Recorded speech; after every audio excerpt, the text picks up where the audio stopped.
Hello chess friends and welcome to Azadov Chess Channel and welcome to another part of the hyper-accelerated ranked Sicilian defense. So we are continuing with our very nice and effective weapon while playing against e4, and today we'll see this c3 d4 setup by white, which is one of white's basic ideas here in this setup is of course to gain some central control with this pawn. So let's see what's all about this c3 d4 and how I should counterplay against the setup by white. So here we have our standard move order. We have e4, c5, knight on f3 and g6 so far. So we have the hyper accelerated ranked Sicilian defense. So here white can make this move c3. Of course white's preparation is the move d4.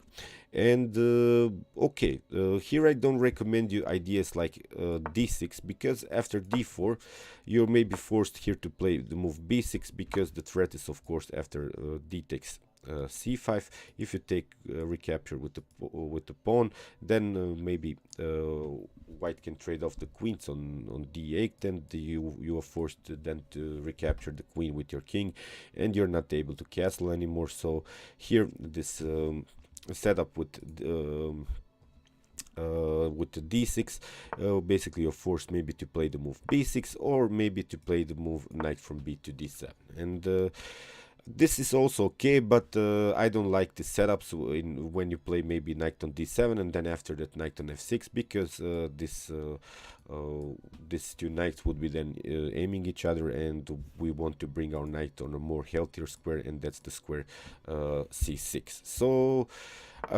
instead of this d6, I recommend you a more direct line, which is the move d5, because white already showed his cards that he's gonna battle for the center.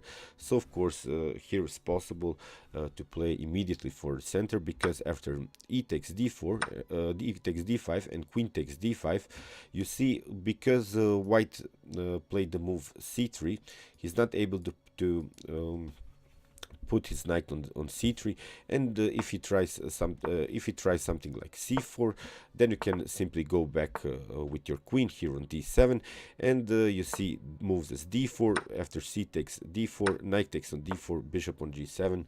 Again, we have equalized the position in an early stage of the game.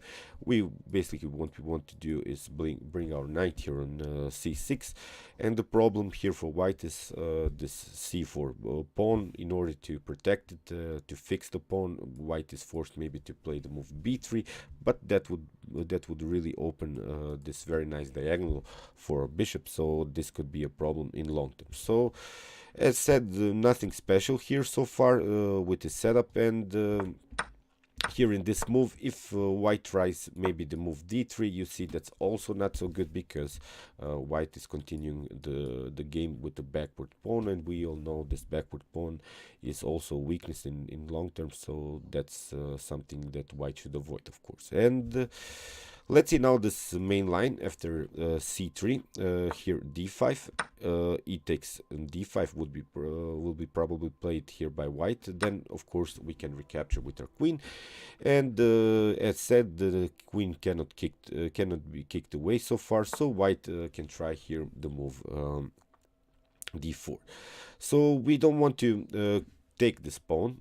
We don't want to take c takes d4, because then after c takes d4, white will have a very nice and advanced pawn. Then of course he will liberate this square for the knight, and then of course the queen would be endangered. White will gain tempo, and of course we all know it's all about tempos in an opening. So that's why here I recommend you just to continue with bishop on g7, and here of course white has also several possibilities to continue the game, but one of the main ideas here is to recapture capture the pawn on c5, and of course we can again take the pawn with queen takes on c5.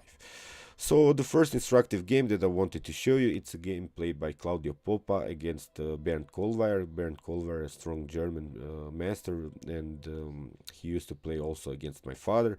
So here's playing here with the black pieces, and here white continued the game with bishop on e3. Okay, white gained the tempo, but there are now several options for us. We can move the queen maybe on a5, or we can move maybe the queen on c7.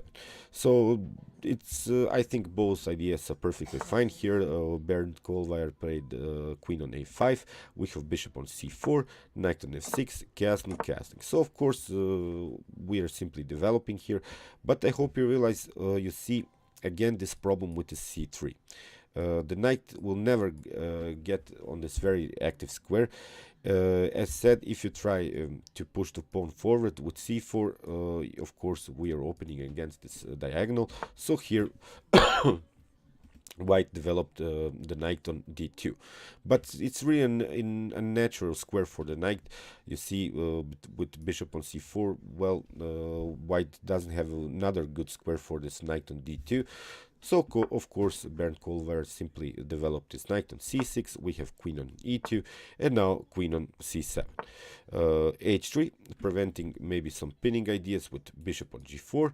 So here knight on a5 played by Bernd Culver. And this is one of the main ideas in such positions. When you have this possibility to attack your opponent's bishop, you should do that because it's really an open position, and of course we are favoring our bishops here in these types of positions, and here you should really chase your opponent's bishops, because if we trade off the bishops, you see, we could maybe with b6 and then maybe bishop and a6 ideas, we could really occupy this like square diagonal, or maybe with the moves as bishop on e6. So that's why here bishop on b5 was played, now a6, gaining some space here, a4, and now knight on d5, again chasing another bishop. So that's why white played bishop on d4, we have bishop takes on d4, and now knight takes on d4. But now knight on f4, now the knight is on a very annoying square here for white. It's basically hard to kick away the knight anymore from the square, because if you try of course g3, then you're leaving your h3 pawn hanging, and here queen on e3 was played. Now b5, we have bishop on d1, again an awkward move here by white, because the bishop is now on the first rank. We have now e5, we have knight on b3, and now knight on c4. So you see, Bernd Kohlweier played very actively with his knights. Both of the knights have now occupied the other half of the board. On this fourth rank. So here white tried the simplification, knight takes on c4, we have b takes on c4, and now white made a mistake, queen on c5, but now we have bishop queen on b7 with this immediate checkmate threat on g2. So that's why bishop on f3, but now we have e4. White tries here knight on a5, but now queen on b5, and basically the game is over, because after queen on takes on c4, we have first of course e takes f4, f3 the bishop, and here after queen takes on f4, Bernd Kohlweier played f takes g2 first, attacking the rook, and in this position white resigned because he has to move the rook, and he will of course lose another piece here on a5.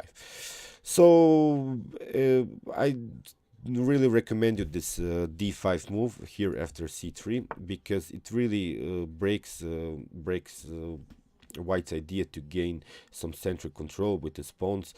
Although I'm not guaranteeing you that, of course, that you win the game because you have played the move d5, but I think it's the best line to play against this c3 d4 preparation set up by white, and you see it really leads into equalization in an early stage of a game, as I said, and it's really a goal while playing as black. So let's see another game in this in this line. We have a game now between Martin and Matthias and against Stefan Patterson. And here again, bishop on g7 was played. We have d takes c5, queen takes on c5, and then now white tried queen on b3. But okay, knight on f6, again simply developing, bishop on e3, and now queen on c7.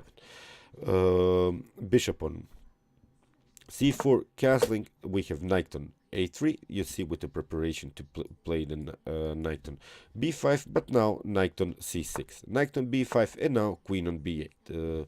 Very strong move, because we want to stay on this very nice diagonal, and with the ideas again, maybe knight on h5, and then maybe knight on f4, fixing the knight on this other half of the board.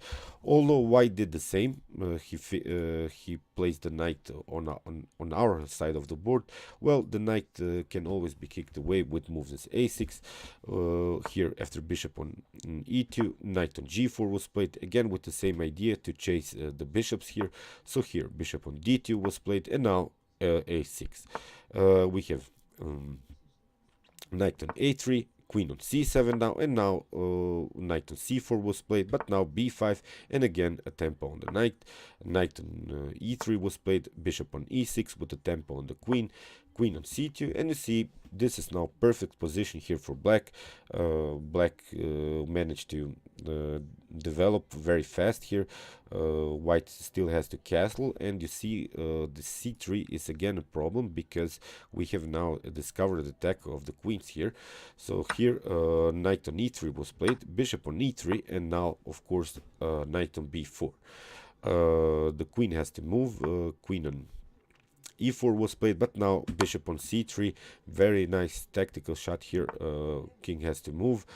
Here we have bishop on f5, queen on h4, bishop takes on b2, rook on d1, and now black takes another pawn on a2, knight on g5. Here we have h5, and here white probably thought that here, after a trade of bishops, the h file could be opened, and that white is going to checkmate black here on h7, but that's of course not possible, because bishop takes on g4 was played, bishop takes on g4, and now very strong move, queen on c4, and in this position white resigned, because white can of course recapture the bishop with the queen, and this is of course completely winning for black. So I hope you realize these ideas. I really recommend you this d5 move in this early stage of the game. Don't allow your opponent to take the center with his pawns, to get the central control with his pawns, which is the most important thing in an opening. And I think with this d5 idea you can really break his ideas. Okay, I hope you enjoyed this video. We will continue with the c3 d4 setup, but different lines of course, and we will of course continue also with our king's Indian if you want to have a nice opening against d4. And you can also watch my chess tactics and chess puzzle series if you want to know the best chess tactics that can happen in a chess game. And of course you can also subscribe to my channel. Thanks you for watching, and chess is the best, of course.